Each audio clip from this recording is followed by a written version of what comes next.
Il y a environ 50 ans, le chimiste Ilya Prigogine a révolutionné notre compréhension des systèmes ouverts hors d'équilibre. Il a montré que certains systèmes, hors de l'équilibre, peuvent s'auto-organiser en dissipant de l'énergie. C'est ainsi que s'est né le concept de système dissipatif. Mais comment fonctionne un système dissipatif? Il échange constamment énergie et matière avec son environnement et atteint un état stationnaire dynamique où apparaissent des structures organisées. Un exemple fascinant est la réaction de Belousov-Zhabotinsky. Cette réaction est un parfait exemple de système dissipatif. Tant qu'il y a de l'énergie disponible dans le milieu, les oscillations continuent, défiant l'équilibre thermodynamique classique.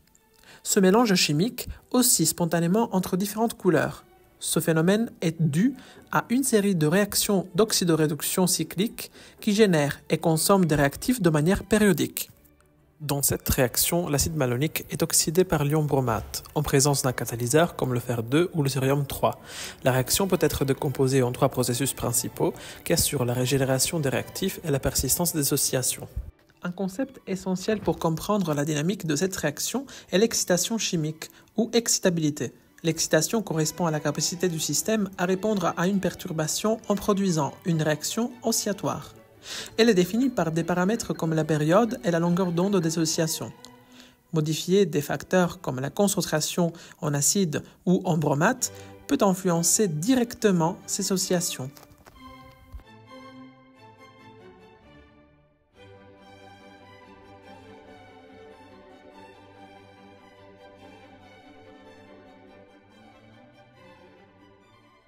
Dans un milieu homogène agité, seules des oscillations temporelles sont visibles.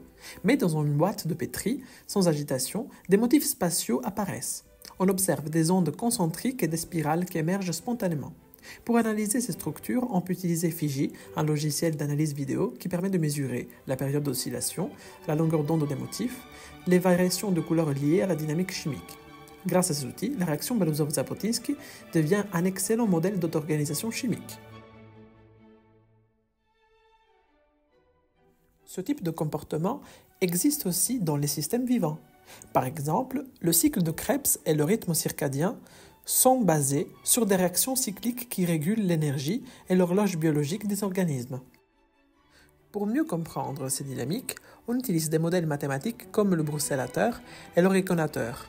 Ils sont basés sur des équations différentielles qui décrivent l'évolution des concentrations des réactifs au fil du temps et permettent de prédire le comportement oscillatoire du système.